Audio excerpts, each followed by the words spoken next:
Le sol a parlé avant n'importe quelle machine. Pas avec des mots, pas avec le bip d'un capteur ou le clignotement d'un écran, mais avec ce langage archaïque qui précède tous les instruments. Cette vibration sourde et continue qui remonte par la terre battue et s'infiltre par les semelles de ceux qui savent écouter avec tout leur corps. La foreuse était plantée dans le sol avec l'arrogance des engins hors de prix, ses écrans allumés et ses capteurs turbinants avec la précision que le constructeur allemand avait juré dans les 2 langues de la notice technique. Et les écrans clignotaient au rouge. L'ingénieur n'avait pas stoppé l'excavation. La foreuse n'a rien détecté. Sa voix cisailla le vacarme du chantier avec cette autorité de celle qui n'a pas l'habitude qu'on lui tienne tête. « Continuez le forage !» L'équipe a continué. Personne n'a capté ce qui montait des profondeurs. Personne n'a ressenti cette pulsation bizarre que le sol dégageait, avec la constance des choses qui s'annoncent avant de débouler, qui préviennent avant de frapper. Personne, à l'exception du type agenouillé à quelques mètres, les paumes plaquées sur la terre. Il accusait 62 balais et une gueule que le cagnard avait tannée au fil des décennies, jusqu'à obtenir cette texture si particulière qui n'est pas de la vieillesse, mais des archives à ciel ouvert. Ces rangers s'étaient bouffés jusqu'à la corde, la semelle tellement bouffée qu'il n'y avait presque plus rien entre ses arpions et la glaise. Et ça n'avait rien à voir avec de la négligence, c'était du contact pur. Cette symbiose avec le terrain qui se forge quand t'as passé assez de temps l'oreille collée au sol. Dans son esgourde gauche, un sonotone rouillé grésillait par intermittence. Il avait les yeux clos. Et puis, il s'est levé d'un bond. Pas au ralenti. Avec cette fulgurance propre à la décision déjà actée, avant même que le cerveau n'ait fini d'analyser le ressenti. Il a piqué un sprint vers une vanne de purge manuelle située à une 20aine de mètres. Un vieux clou en ferraille qui poireautait là depuis des lustres. Vestige de l'époque où ce terrain était tout autre chose, bien avant de devenir le berceau d'un complexe tertiaire qui n'existait encore que sur des images de synthèse. Espèce de sourdingue! La gueulante de l'ingénieur a claqué avec cette tonalité de la bosse bafouée en public, plus ulcérée par le scandale de l'insubordination que par l'acte lui-même. Stop tout! C'est une zone interdite! Il était déjà en train de forcer sur le volant de la vanne à 2 mains avec cette poigne de forçat, celle des mains qui ont tordu de la ferraille et encaissé des résistances depuis plus longtemps que la majorité des gens ne s'en souviennent, les pieds vissés au sol et les bras moulant des cercles. Le sifflement a jailli des entrailles de la terre avec une pression qui a fait trembler l'atmosphère alentour. La croûte terrestre autour de la foreuse a craqué. Mais pour piger ce qui animait le bonhomme en train de s'acharner sur ce volant, faut rembobiner au tout début de la journée, à l'instant où le bahut a débarqué en soulevant un nuage de poussière sur ce terrain à risque géologique que le promoteur avait décrété pas si risqué que ça.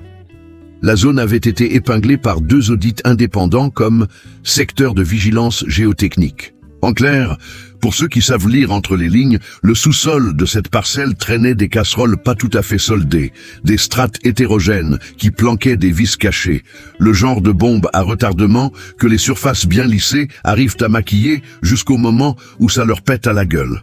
Le promoteur avait enterré les rapports. Le complexe tertiaire devait tenir les délais, et dans un planning, on ne prévoit pas de ligne budgétaire pour un sous-sol qui fait des caprices. Le bahut des gars de chantier était arrivé ce matin-là avec la routine d'une embauche classique.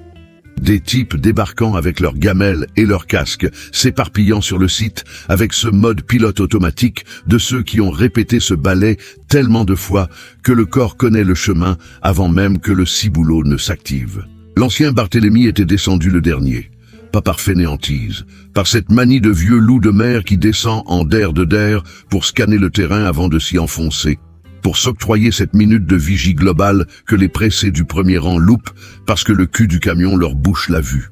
Son falzar était râpé au rotule, stigmate de celui qui a passé assez de temps à genoux dans la boue pour que le tissu en garde l'ADN. Sa chemise à carreaux, rouge et noire dans une vie antérieure, affichait désormais cette teinte indéfinissable, fruit honnête d'un usage intensif et de lavage à répétition. Et les grolles, des semelles quasiment lisses, avec cette finesse du cuir qui a largement franchi le stade du ressemelage pour muter en une seconde peau, le contact le plus fusionnel possible avec le bitume sans être pieds nus. Il avait posé ses paluches sur le sol avant même de faire quoi que ce soit d'autre. C'était un rituel que ses collègues avaient appris à décoder comme une auscultation. Cet instant suspendu où Barthélemy se figeait, paume plaquée contre la terre, avec cette concentration absolue que les paupières closes sublimaient en coupant le visuel pour booster les autres capteurs. Il avait passé 40 piges à faire ça. Démol, terrassement, fondation, percement de tunnels. 40 ans à se fader des terrains hétéroclites dans des états de délabrement divers. Des sols qui se ressemblent comme deux gouttes d'eau en surface, mais qui cachent des vices diamétralement opposés en profondeur. À apprendre que la terre a son petit caractère, et que ses névroses transpirent avant même que la merde ne se déclare. À condition de savoir où poser ses pognes, et comment la boucler assez pour entendre ce qu'elle murmure. Sa surdité partielle s'était déclarée sur les coups de 45 balais, après des décennies à se bouffer le boucan des chantiers de Démol, sans les bons bouchons d'oreille, parce qu'à ses débuts, les EPI, c'était un concept abstrait, une légende urbaine qui naviguait entre la théorie et la réalité du bitume.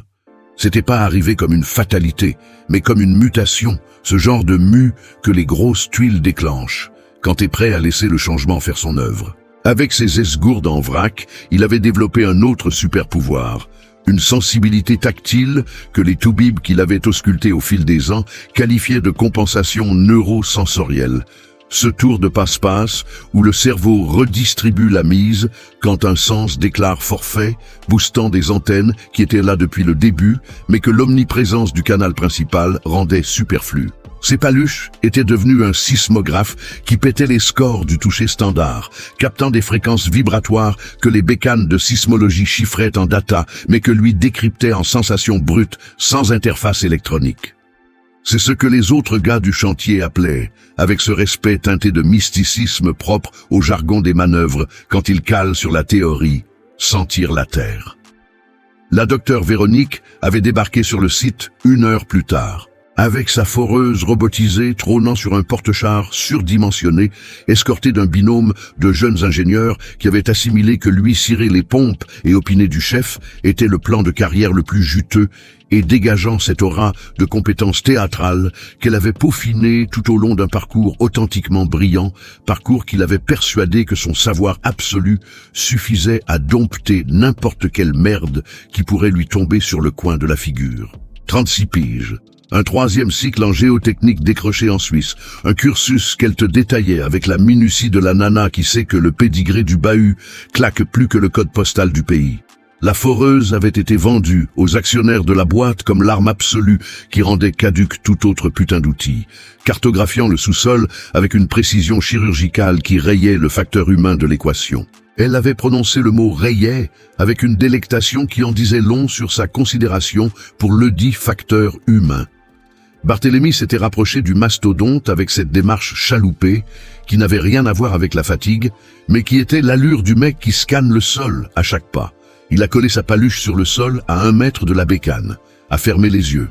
Véronique l'avait grillé avec cette irritation pavlovienne, de la meuf qui flaire un grain de sable dans le rouage avant même de percuter d'où il vient. C'est quoi ce cirque? La pique visait le chef de chantier, pas Barthélemy. Avec cette façon si caractéristique de parler d'un mec sous son nez comme s'il était transparent. C'est de l'horlogerie de précision ici, pas une zone de manutention pour les gros bras.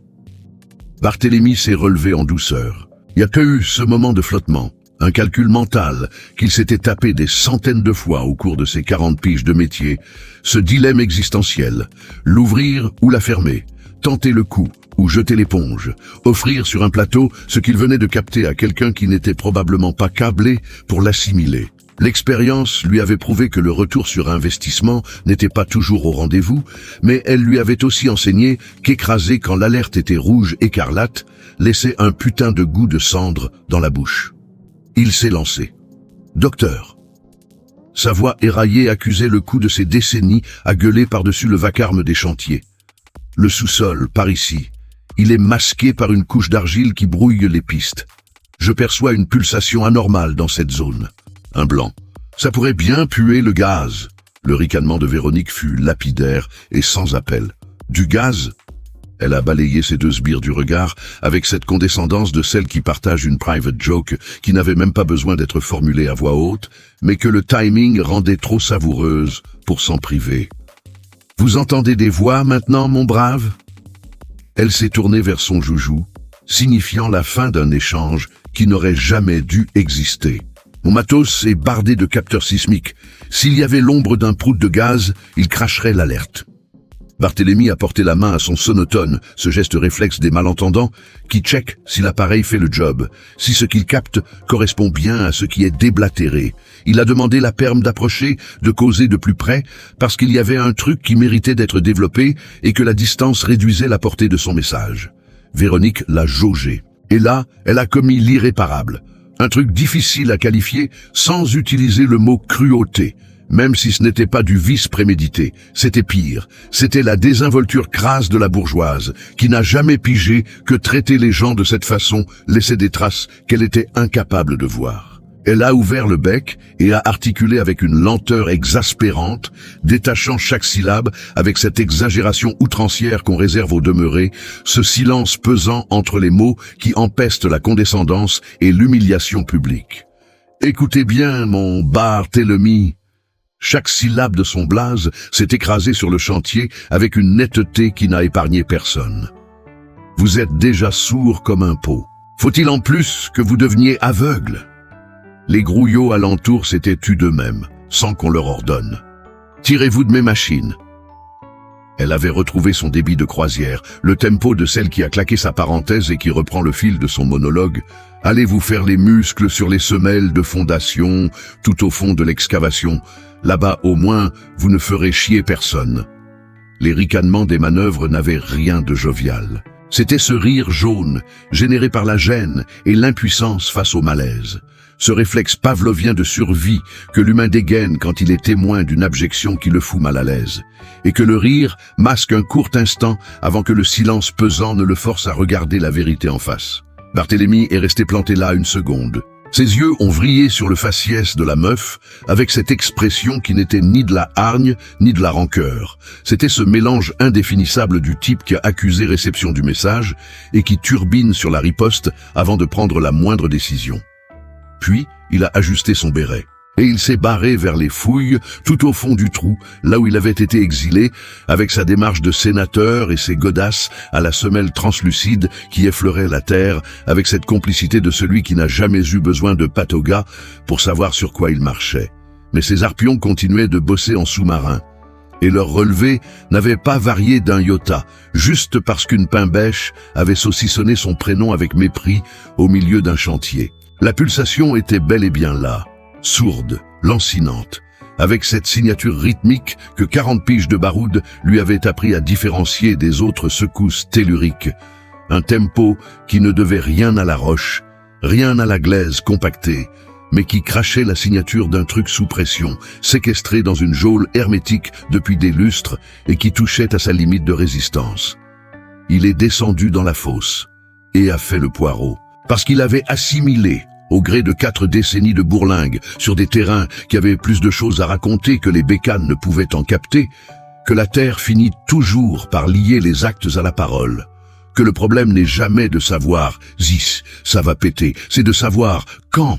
Et le quand frappait à la porte. Les heures passées au fond de la tranchée distillaient une atmosphère bien à elle. Pas l'atmosphère d'un mitard pour pestiférer, même si l'idée y était, mais la sensation poisseuse d'une excavation béante, cette tôle où le monde des vivants se résume à une bande d'azur tout là-haut et où le brouhaha de la surface déboule, parasité et déformé par les murailles de glaise qui vous encerclent. C'était un trou à rats que la plupart des gars trouvaient suffocant, un cloaque qui leur filait cette furieuse envie de remonter à la surface pour mater la skyline, histoire de se rassurer que la planète ne s'arrêtait pas aux parois de leur cercueil de boue.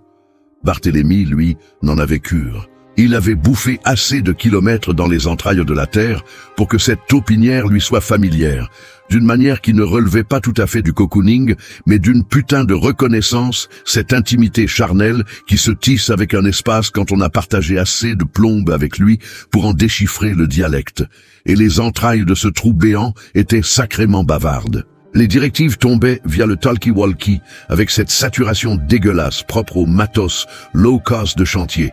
Des voix déjà galères à capter en temps normal et qui, à travers l'émetteur-récepteur, se muaient en un puzzle de grésillements et de bribes de phrases, obligeant l'interlocuteur à boucher les trous avec son imagination. Pour un malentendant de la trempe de Barthélemy, les consignes s'apparentaient à des devinettes, des suggestions floues, des versions amputées d'un ordre qu'il devait rafistoler en s'appuyant sur le contexte et sur son expérience des procédures habituelles pour ce type de terrassement. Personne ne s'était dit que ça pouvait coincer. Il faisait le job. Le job était abattu. Les fondations prenaient forme. Le chef d'équipe cochait les cases sur son calepin et passait à l'étape suivante. Mais les pognes de Barthélemy continuaient de scanner l'invisible. Il y avait un spot bien précis, à une quarantaine de mètres dans le couloir, qu'il avait baptisé le secteur sud, où le frissonnement de la roche pendant les forages exhalait cette saveur singulière qu'il avait détectée dès le jour 1. Les jours qui s'égrenaient n'avaient fait qu'entériner le diagnostic, avec cette insistance têtue que la Terre déploie, quand elle s'escrime à rabâcher la même putain d'alerte sous des formes variées jusqu'à ce que quelqu'un daigne capter le message. C'était une secousse qui s'étouffait de façon bizarre, pas le matelas de la Roche-Mère qui encaisse et renvoie l'ascenseur avec une rigidité d'horloge suisse, pas l'amorti de la glaise tassée qui se déforme avec une élasticité qu'on voit venir à des kilomètres. C'était un truc qui sonnait creux, cette anomalie acoustique que 40 piges de chantier vous apprennent à fliffer bien avant que les sondages ne confirment le merdier. La certitude viscérale qu'il y a une cavité, une chambre forte qui n'a rien à foutre là, et que le bordel qui squatte cette planque n'est pas fait de matière solide. Dans le jargon des démolisseurs, cette connerie porte un nom, une poche de gaz. Et les poches de gaz dans les sous-sols, dotées d'un pédigré géologique comme celui-ci, ont une fâcheuse tendance à planquer une bombe à retardement, un cocktail explosif compressé depuis si longtemps qu'il bouillonne d'impatience. Une fureur contenue que les sismographes dernier cri sont infoutus de capter à travers le bouclier d'argile qui les rend aveugles. Un après-midi, alors que les rayons rasants du soleil balayaient le fond de la fosse, annonçant la fin de la récré, Barthélemy a remonté l'échelle, barreau après barreau, avec la lenteur du forçat qui laisse sa carcasse se réacclimater avant de lui demander de remettre le couvert. Il a émergé sur le plateau, agressé par la chaleur moite de la surface après son purgatoire souterrain et s'est mis en chasse du chef de chantier. Ce dernier gribouillait sa checklist, la face de l'employé modèle submergée par une to-do list longue comme le bras et le chrono qui tourne. Chef. Barthélemy s'est planté à la distance réglementaire, celle que les chantiers ont érigée en norme pour les conciliabules, qui doivent être captées mais qui ne nécessitent pas de projecteur. Le coin là-bas, où la carotteuse va faire son trou de main. Il a pointé du doigt le secteur sud, avec la précision de l'homme qui détient le GPS dans le sang, pas sur un putain de plan. La terre est de la guimauve à cet endroit. Il y a une poche, ça pue le grisou. Le chef a levé le nez de son paperassier. Ses yeux trahissaient l'effarement du type qui se prend une grenade dégoupillée et qui ne sait pas sur quel bouton appuyer pour l'amorcer, qui en pige suffisamment pour ne pas balancer l'info à la poubelle, mais qui est pris au piège d'une hiérarchie qui a déjà tranché à sa place. Barthélemy. Le ton se voulait paternel, enclavé dans les barrières de la bienséance imposée par la situation. Va te pieuter. Barthélemy est resté de marbre. L'ingénieur a été clair, les capteurs n'ont rien flashé. Le chef de chantier s'est replongé dans son formulaire, le geste de fuite de l'homme qui cadenasse le débat avant qu'il ne vire au pugilat. T'as beau faire le Nostradamus du macadam, elle, c'est une tronche avec un bac plus 5. L'ultime sentence a claqué sans méchanceté. Juste le fatalisme de celui qui gobe les conneries qu'il débite parce qu'il n'a jamais eu de raison valable de douter du système. Barthélemy est resté pétrifié une fraction de seconde, puis il a redescendu l'échelle. Cette nuit-là, dans le dortoir miteux qui lui servait de piaule la semaine, avec son matelas en mousse, sa fenêtre qui fuyait et le boucan des semi-remorques qui passaient en trombe sur la nationale à un jet de pierre, il a fait des insomnies en analysant la signature vibratoire de la poche. Il y avait des poches qui faisaient les mortes, qui poireautaient sous pression des plombes avant de dégoter la faille de sécurité et de céder. Il y en avait d'autres qui étaient sur le fil du rasoir, où le moindre coup de perceuse supplémentaire ferait déborder le vase, la goutte d'eau fatale dans un bocal rempli à ras-bord. Il ne savait pas dans quelle catégorie classer celle-là, mais il savait que la foreuse allait tailler la route vers le secteur sud le lendemain. Et c'est le lendemain, avant même d'enfiler ses grolles pour redescendre au charbon, qu'il a pris la décision qui allait lui coûter cher. La guérite de la direction était parquée en lisière de chantier, flanquée d'une baie vitrée qui offrait une vue panoramique sur les fouilles et d'une porte blindée posée là à l'arrache, avec l'efficacité pragmatique des préfabriqués montés pour cracher du rendement, pas pour l'éternité. Véronique squattait l'intérieur avec ses 2 sbires, les yeux rivés sur un écran plat qui crachait le tracé de la foration du jour, incrusté sur le scan des profondeurs, avec des courbes numériques à la propreté chirurgicale, à 1000 lieues des sillons crasseux que Barthélemy avait appris à déchiffrer avec ses paluches. Il a retiré son béret avant de toquer. Est entré quand l'autorisation a fusé.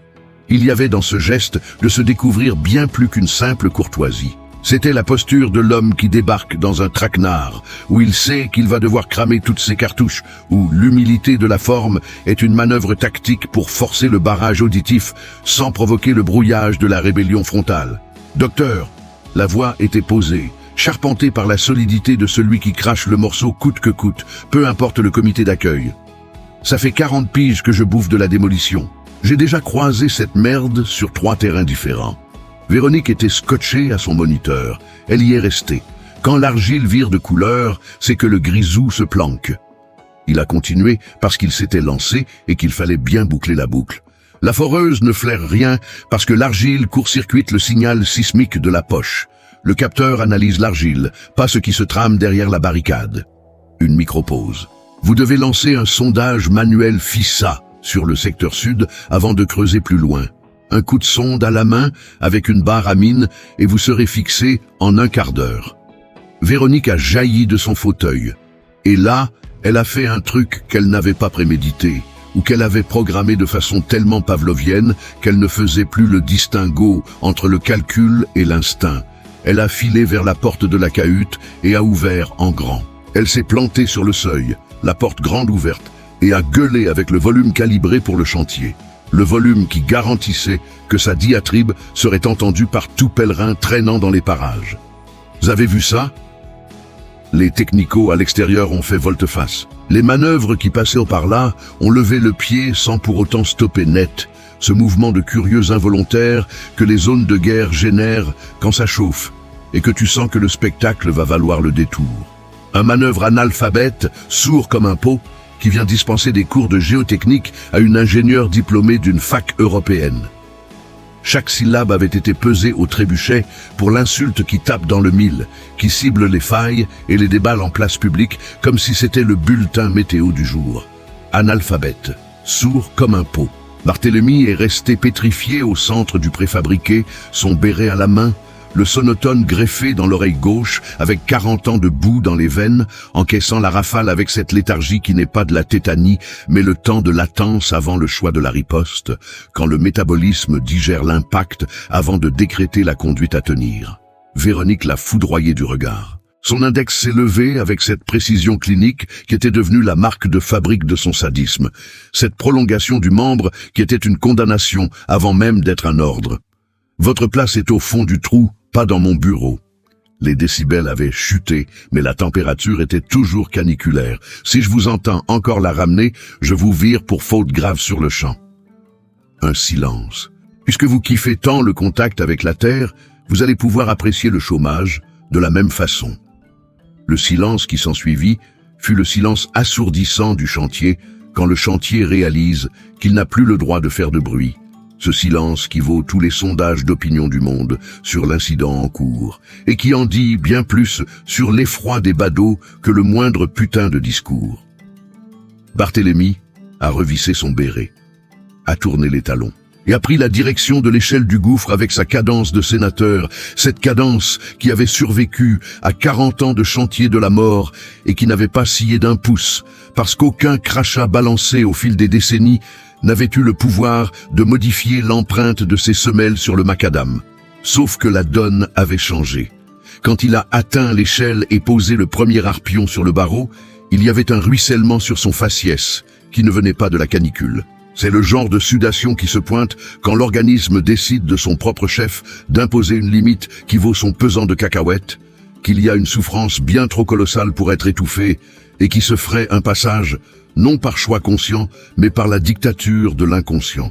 Une larme a glissé sur sa gueule ravinée avec la lenteur majestueuse des larmes qui n'ont que foutre du chrono, parce que la tragédie qu'elle balise est là pour l'éternité. Il a entamé la descente, barreau par barreau. Et quand il a touché le fond du précipice et qu'il a plaqué ses pognes sur la terre humide avec sa routine millénaire, la pulsation lui a sauté à la gueule, plus féroce que la veille. C'est dur d'avaler qu'on puisse atteindre un tel niveau de pourriture, pas vrai?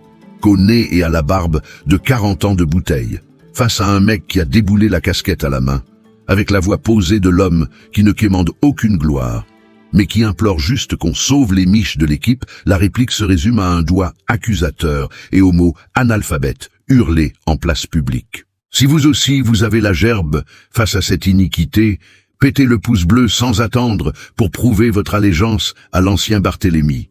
En surface, le mastodonte avait été relocalisé pour l'assaut matinal.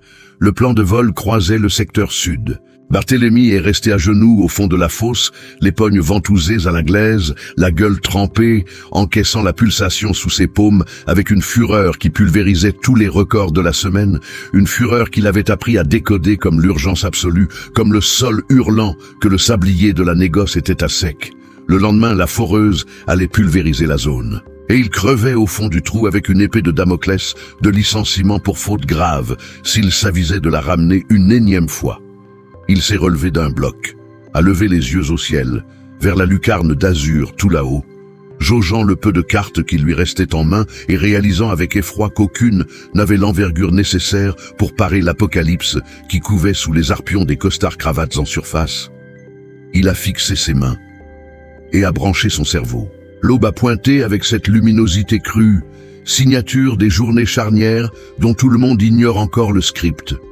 La foreuse avait été ripollinée en mode nuit, avec ce fétichisme réservé aux bécanes hors de prix qu'on cajole et qu'on étalonne avec des égards qu'on refuse aux ouvriers qui triment dans son ombre. Le trépan ciblait le secteur sud avec la froideur des algorithmes. Et la clique des ingénieurs avait débarqué aux aurores pour bétonner le setup avant l'irruption de Véronique, conviée à superviser ce qui avait été survendu en interne comme l'apothéose de l'excavation. Barthélemy avait grillé la politesse à tout le monde. Il avait joué la carte furtive, zappant les radars, plongeant vers les fondations avec le mode zombie du larbin assigné à résidence et qui fait le job sans moufter. Mais ses mirettes, depuis la seconde où il avait foulé le fond de la crevasse, étaient restées scotchées à la foreuse. L'engin a attaqué le sol, avec le rugissement colossal du V8 Teuton tournant à plein régime dans la zone verte du cahier des charges, ce boucan infernal qui inspire à la fois la terreur et le soulagement pour le pèlerin persuadé que le ronronnement régulier du monstre certifie que tout baigne. Véronique zonnait avec sa tablette à quelques encablures du monstre d'acier, campée dans cette posture du gendarme qui exige que le reste du monde capte qu'elle tient la barre. Son duo de sous-fifres lui collait au cul avec leur propre joujou tactile, une formation en V qui était devenue l'ADN managérial du site. Les courbes de la tablette balançaient le bulletin sismique en temps réel, ces putains d'électrocardiogrammes qui tressautent au rythme du trépan blindé vrillant le sol, recrachant des datas que les algorithmes certifiés conformes au manuel de la ménagère de moins de 50 ans. Race, le calme plat. Véronique a balancé un mot à l'un de ses ingénieurs, et le duo a souri de ce sourire béat du scientifique qui voit sa thèse se confirmer en direct live. « Vous avez vu ?»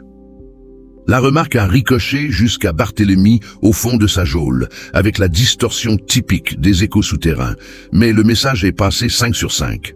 La Deutsche Qualité, ça ne bugue jamais.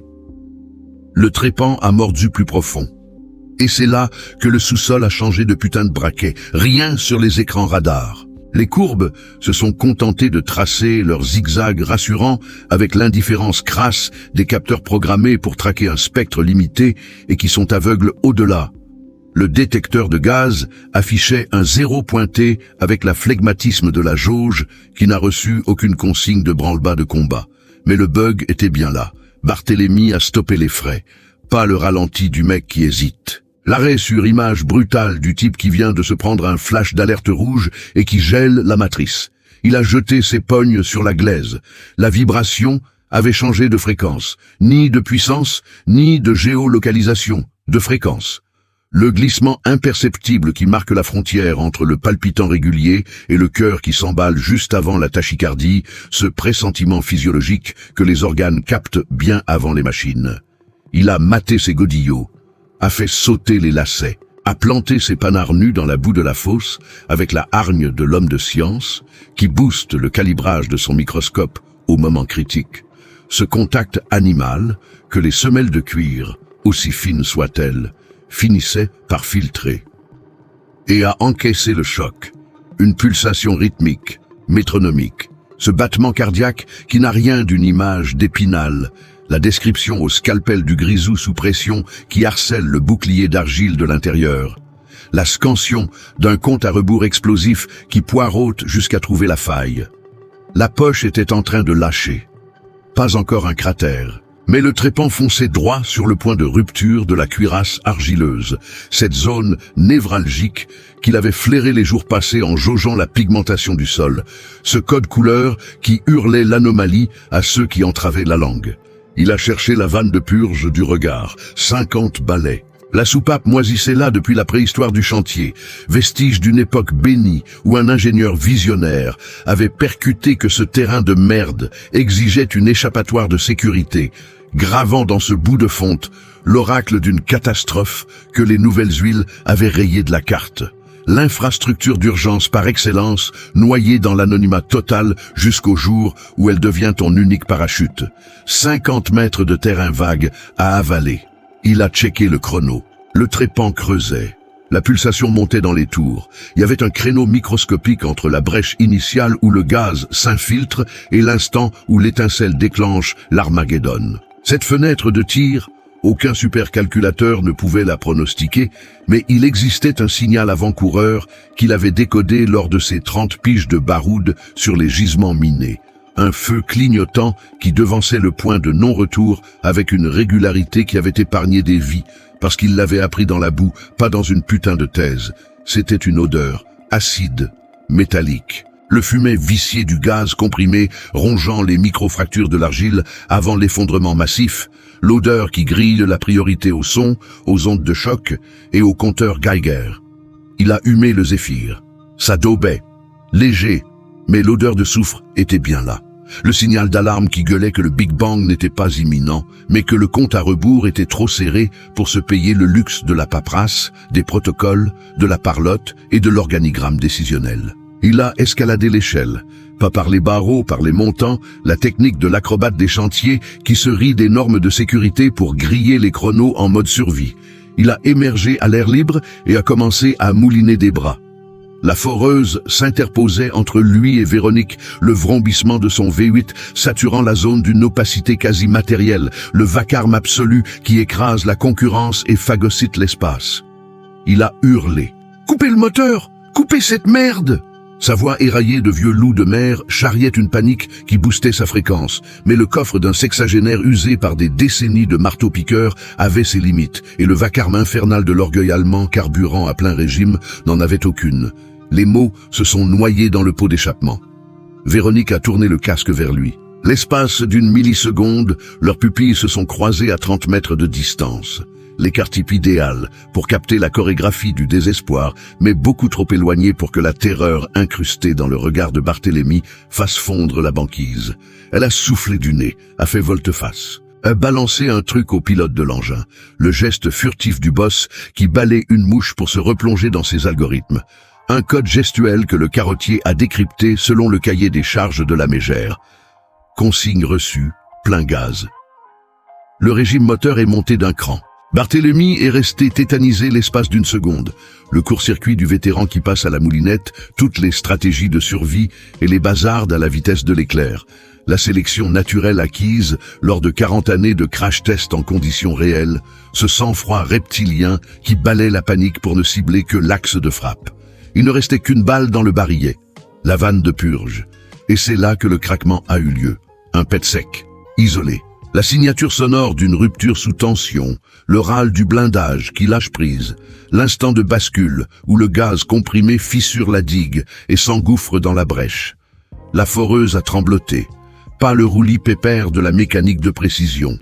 Une secousse sismique crachait des entrailles du diable, de cet angle mort où les capteurs pionçaient à poing fermé, mais où la Terre avait déchargé l'intégralité de sa logorée, dans un dialecte brut de décoffrage. L'écran du détecteur de gaz continuait d'afficher son zéro pointé, mais Barthélemy a senti l'onde de choc pulvériser la plante de ses pieds, la certitude glaçante du sous-sol qui mute, de l'inerte à la tectonique des plaques, le basculement dans le chaos absolu, sans que les diodes des ordinateurs ne clignotent.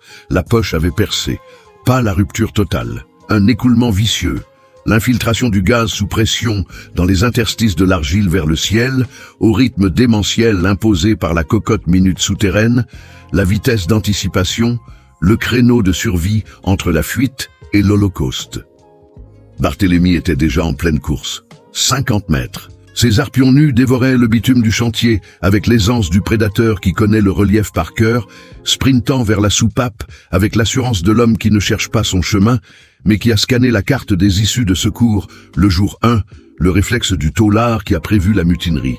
La foreuse continuait de vomir ses décibels. Et la croûte terrestre s'effritait autour du trépan avec cette lenteur sournoise des désastres en gestation. L'illusion du calme plat jusqu'au bouquet final. La course pieds nus étouffait le bruit des bottes. Barthélemy se battait les couilles du boucan. Il lisait le braille du macadam sous ses semelles charnelles, la remontée d'informations en temps réel que les semelles de cuir censurent, l'évolution de la texture de la terre à chaque enjambée vers le Graal, la pulsation se muant en spasme, le spasme en glissement de terrain, la trajectoire verticale du chaos vers la surface, et la surface qui se trouvait à un jet de salive du trépan en furie que Véronique avait dopé aux amphétamines. 50 mètres. 40 mètres. Il a grillé la patrouille des 2 gorilles du coin de l'œil. Les vigiles avaient percuté sur le cri de la docteure avec l'aveuglement des pitbulls qui rappliquent à la voix du maître, obéissant au ton sans se poser la moindre putain de question sur l'enjeu. Choper ce taré, il va bousiller la bécane. Le duo a convergé vers le rebelle avec la géométrie militaire des interceptions en tenaille. Barthélemy n'avait plus sprinté comme un dératé depuis des lustres, sauf que les 40 piges de charbon sur les chantiers lui avaient greffé un truc bien plus vicieux que l'explosivité de la jeunesse, le timing. Le compas dans l'œil, l'art de l'esquive millimétrée, la science des trajectoires et des angles d'approche pour se faufiler dans la brèche invisible entre 2 montagnes de barbac qui s'apprêtent à percuter. Il est passé entre les gouttes. C'était pas du patinage artistique, du rentre-dedans, pur et dur. L'instinct de survie primaire qui privilégie le résultat sur le style. 30 mètres, 20 mètres.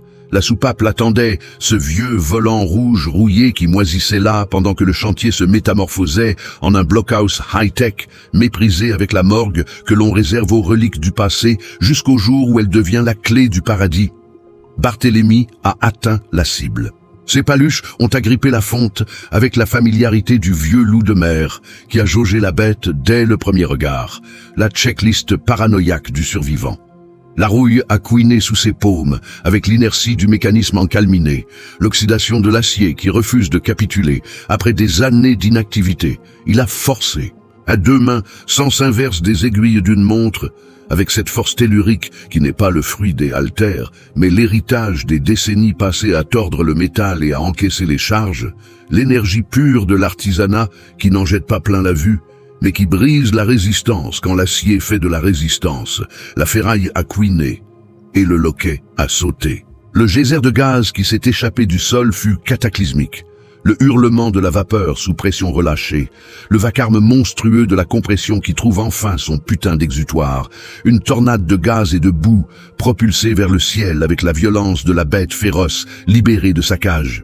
Le nuage laiteux a envahi la zone avec la beauté empoisonnée des fléaux chimiques, une chorégraphie mortelle qui figeait la scène dans un tableau apocalyptique d'une perversité inouïe. Puis le silence de mort. Pas le silence absolu. Le V8 de la foreuse a continué de cracher ses poumons quelques secondes avant que le pilote, sortant de son coma intellectuel et réalisant l'apocalypse qui se jouait autour de lui, ne débranche la prise avec la précipitation du singe savant programmé pour l'arrêt d'urgence. L'accalmie qui s'abattit sur le camp retranché après la mise à mort du moteur fut de cette texture irréelle des lendemains d'attentats, quand la meute est incapable d'assimiler le drame en temps réel. mais que chaque putain de pore de la peau hurle que le monde vient de basculer dans l'au-delà. Véronique a piqué un sprint, pas vers Barthélemy, vers son écran de contrôle, l'addiction névrotique de l'informaticienne qui supplie la machine de lui cracher une data rassurante pour démentir le cauchemar que ses yeux viennent de photographier. La quête du déni numérique face au carnage. Le moniteur clignotait comme un sapin de Noël. La dalle d'affichage rouge vif vomissait son diagnostic sans filtre.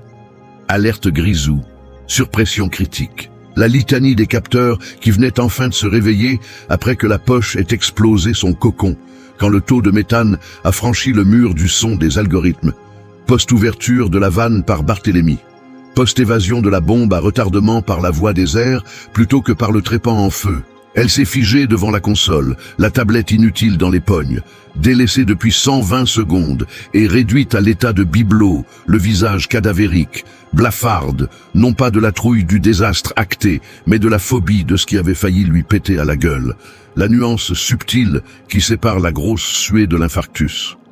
Si Barthélemy n'avait pas fait sauter le bouchon, la mèche en tungstène, percutant le nuage de gaz hautement inflammable au moment du feu d'artifice, aurait fait jaillir l'étincelle. L'ignition dans une cuve de ce calibre, à cette profondeur de forage, dans ce chaudron bondé de figurants, aurait déclenché un Hiroshima dont la zone de dévastation a été chiffrée a posteriori par des experts qui ont préféré garder l'omerta sur les bilans macabres.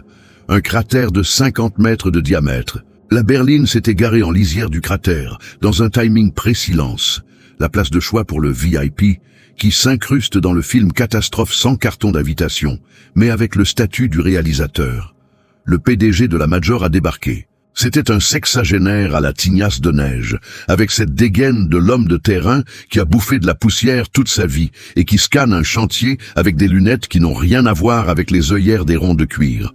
Le type qui radiographie le macadam avant de reluquer les costards, qui check l'état d'esprit du camp de base avant de se fader les PowerPoint.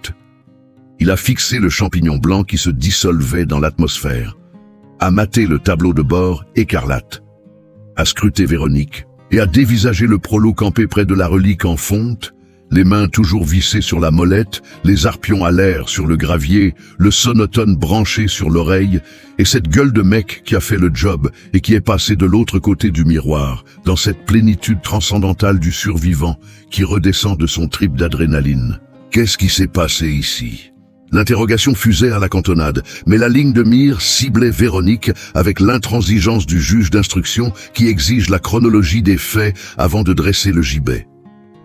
Véronique s'est mise à débagouler. Sa plaidoirie empestait le rafistolage en direct live, le storytelling de la désespérée qui tente de faire rentrer le cauchemar dans les cases de son scénario initial, le mythe de l'infaillibilité technologique, des algorithmes omniscients, de la doctorante européenne qui avait érigé son arrogance en dogme. Le big boss l'a laissé patauger quelques secondes, puis il a levé la paume et s'est dirigé vers Barthélemy. Il y avait dans son pas une urgence nouvelle, une étincelle de prescience qui débordait de la curiosité morbide, l'emballement du type qui flash sur un fantôme du passé qu'il n'aurait jamais imaginé retrouver dans ces catacombes. Il s'est figé face au vieux, a dévisagé la gueule tannée, le béret de retour sur la cafetière post-sprint, les mains scotchées au volant rouge avec le détachement de celui qui n'a pas bougé d'un iota, car c'était son poste de combat. Vous êtes le fameux Barthélemy des provinces ? La question ne boxait pas dans la même catégorie que les interrogatoires que le vieux s'était fardé sur ce chantier. C'était l'enquête de la mémoire vive, la résurrection d'une légende qui nécessitait l'empreinte vocale pour validation. Le maestro qui a désossé le château d'eau de l'ancien stade sans l'ombre d'un plan d'architecte, c'était le conte de fées qui tournait en boucle chez les ingénieurs d'une certaine époque, la génération dorée qui avait fait ses classes dans le Cambouis, où l'école blanche cohabitait avec les artisans, avant que l'informatique ne fasse croire aux piscopies que le terrain était devenu superflu. Le château d'eau de 30 mètres menaçait de se fracasser, orphelin de son plan de démolition parti en fumée. Une équation insoluble pour le commun des mortels infoutus de démonter le bordel sans raser le quartier.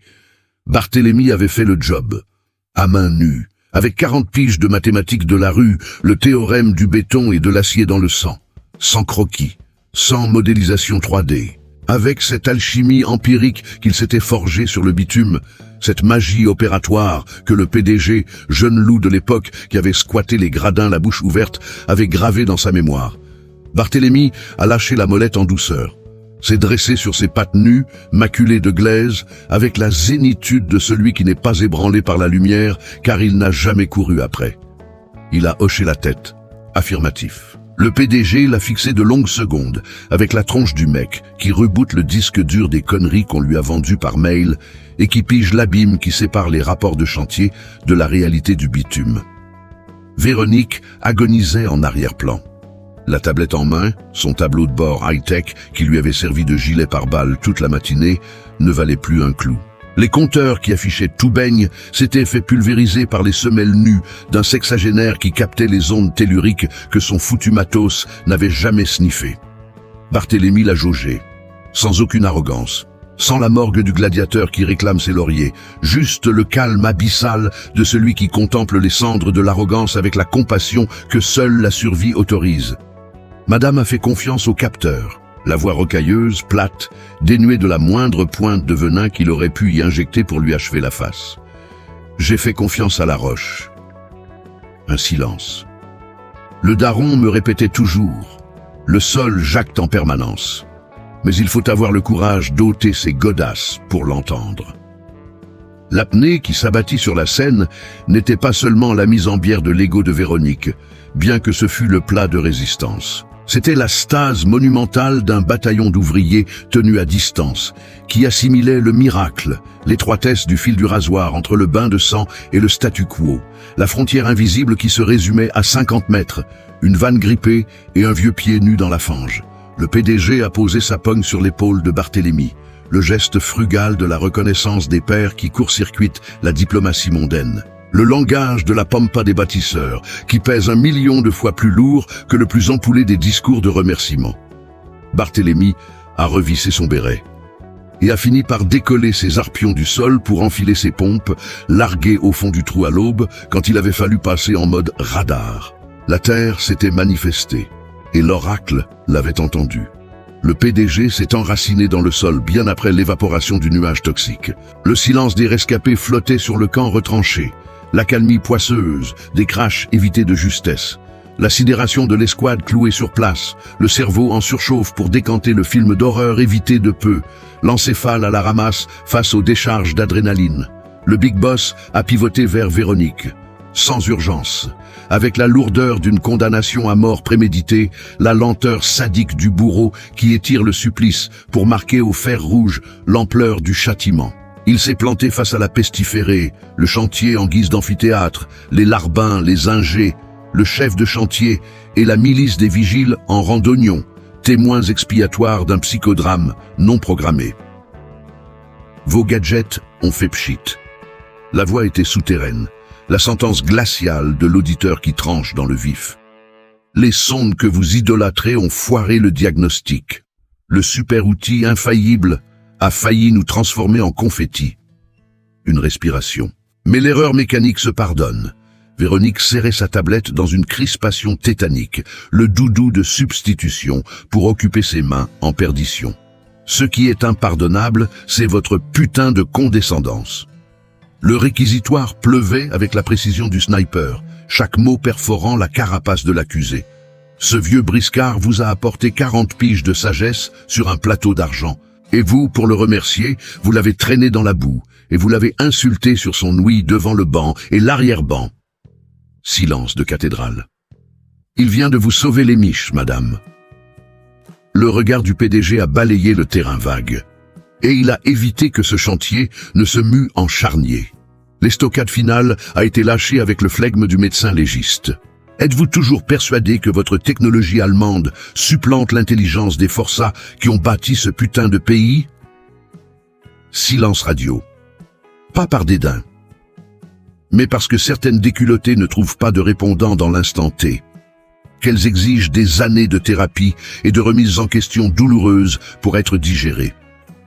Le taulier s'est tourné vers ses lieutenants. Le débrief a été sec et chirurgical. Le concile expéditif des chefs de meute. Avis de tempête pour la boîte. Remaniement de l'organigramme. Et au cœur du cyclone, l'excommunication de la direction de chantier. Véronique a été placardisée illico, pas le chômage, la relégation. Mutée dans l'open space des tableurs et des réunions Tupperware, exfiltrée des tranchées de boue et de la réalité du bitume. Le conglomérat a lancé, en guise de mea culpa, le grand plan Compagnon Bâtisseur, un label de respect pour les vieux loups du BTP, ces génies de l'ombre que le système broyait sans vergogne. Pluie de médailles, grille salariale dopée et droit de veto sur l'ingénierie de terrain. L'étincelle, un frémissement né d'un delta de 2 mm, d'un vulgaire bout de tuyau et de la dignité inébranlable d'un vieux lion. Le PDG a croisé Barthélemy en fin de journée. Le patriarche lovait son tuyau avec la maniaquerie de l'artisan. Le boss a craché le morceau avec le laconisme des vrais bonshommes. Consultant suprême en géotechnique sensorielle. Le poste créé sur mesure pour la légende, la traduction corporate du flair animal. La fiche de paie d'un ingénieur en chef. Barthélemy a encaissé la promo avec le même calme olympien qu'il avait opposé aux insultes. Il a laissé couler les secondes. Je prends. La voix était de roc, inaltérable. Grand merci. Le boss a reniflé le mais. La bagnole de fonction, je m'en tape. Le tuyau a atterri sur son épaule. Par contre, j'ai une faveur à demander. Le PDG a tendu l'oreille. J'ai 3 gamins du bled sur le carreau, des fils de frangins. Le plaidoyer rustique du gars qui a de la suite dans les idées. Ils veulent un vrai taf. Embauchez-les. Je me charge du tutorat. Le boss a bloqué sur lui. Je veux leur transmettre mon bagage. C'est tout ce que je demande. La main du PDG s'est tendue. Barthélemy l'a écrasé. Les 3 padawans ont débarqué 1 mois plus tard, la gueule enfarinée des bouseux propulsés dans la jungle de béton, sans parachute. Ils savaient juste qu'un vieux de la vieille avait joué les parrains pour leur filer un CDI. Barthélemy les attendait de pied ferme, le béret de traviole. Les saisons qui ont suivi ont accouché d'un truc inédit. L'école de la rue improvisée dans un recoin du chantier, avec son tableau noir en contreplaqué, le labo du système D. Un après-midi, sous les rayons de la canicule occitane, Barthélemy faisait la messe devant les 3 minots, son tuyau d'arrosage en main. Derrière lui, les joujoux satellitaires cuvaient sous bâche, rétablis mais relégués au rang de simples roues de secours, la direction ayant pigé dans la douleur que le plan A, 100% numérique, c'est le plan des losers. Les jeunes buvaient les paroles du sensei. Et là, arpentant le chantier avec un dossier sous le coude, une nana en chemisette s'est arrêtée. Plus de casque, plus de tablette, plus d'escouade d'ingénieurs. Elle a maté le cours improvisé avec le spleen de l'exilé de guerre. Barthélemy a capté son regard. L'espace d'un instant, la connexion a opéré. Un échange muet, l'évidence d'une capitulation. Il lui a décoché un mini-sourire.